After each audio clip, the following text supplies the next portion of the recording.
Football খেলেছি অনেক দিন হয়ে গেল, তোমার সাথে কথা বলা 1 মাস হয়ে গেল। দেখো এই যে বাক্যগুলো কমন কিন্তু আমরা বাংলাতে বলি, কিন্তু এগুলো কী করতে হবে, আমাদেরকে ইংরেজিতে বলতে হবে। যখন দেখো কোনো কাজ অনেক দিন হয়ে গেল, তখন আমরা কি করব, ফুটবল খেলেছি অনেক দিন হয়ে গেল, তোমার সাথে কথা বলা 1 মাস হয়ে গেল। আমরা এখানে আলাদাভাবে স্ট্রাকচার লিখব না, জাস্ট একটা বাক্য ট্রান্সলেট করলে আমরা প্রত্যেকটা বাক্য একইভাবে ট্রান্সলেট করতে পারবো। দেখো ফুটবল খেলেছি অনেক দিন হয়ে গেল, তাহলে এখানে দেখো এই যে অনেক দিন হয়ে গেল, এর জন্য কি করব, ইট হ্যাজ বিন লং টাইম। এই যে লং টাইম, দীর্ঘ সময় বা দীর্ঘ দিন, ইট হ্যাজ বিন লং টাইম, এটা ব্যবহার করতে পারে।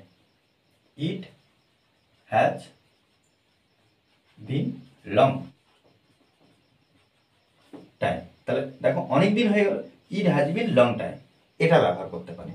তারপর দেখো ফুটবল খেলেছি, এই যে খেলেছি মানে কি, এটা কিন্তু অ্যাকচুয়ালি পাস্ট অ্যাকশন, অতীত ওয়ার্ক। তার জন্য আমরা এখানে কি করব, হ্যাভিং ব্যবহার করব। তারপরে যে ভার্ব পাবো, এখানে দেখো এই যে হ্যাভিং, তারপর দেখো এই যে খেলেছি, অর্থাৎ প্লে, প্লে মানে খেলা। তাহলে এখানে দেখো হ্যাভিং এর পরে আমরা V3 ব্যবহার করব। কি V3 কি, past participle of the main verb, ভার্বের V3। তাহলে এখানে PLAYED, প্লেট, ফুটবল।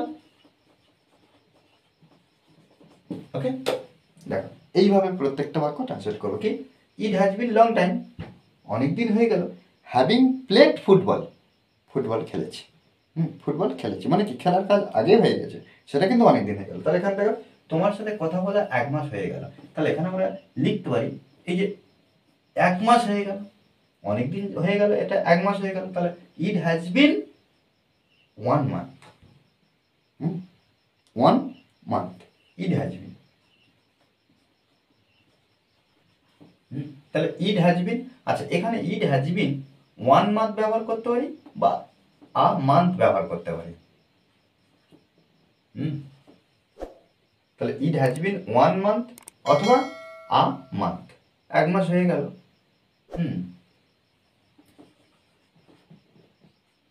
হ্যাভিং, তাহলে এখানে কথা বলা V3, তাহলে TALKED,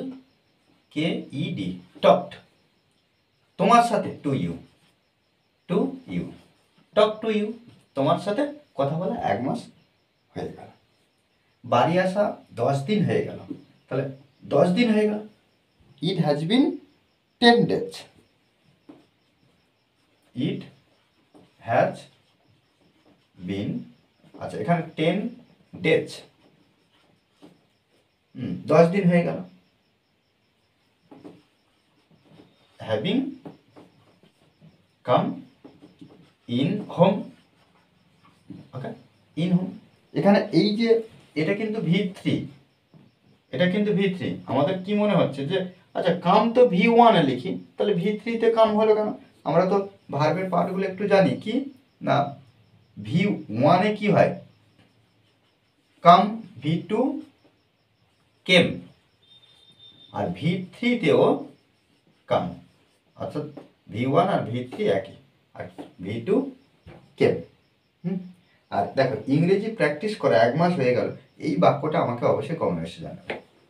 দেখো আমরা যদি এইভাবে প্র্যাকটিস করি তবে কিন্তু ইংলিশে ইমপ্রুভ করতে পারবো। মনে রাখতে হবে যে প্র্যাকটিসের বিকল্প কিছু নেই, কিছু হতে পারে না। দেখো এইভাবে কিন্তু আমরা অনবরত নতুন নতুন বাংলা বাক্য তৈরি করবো।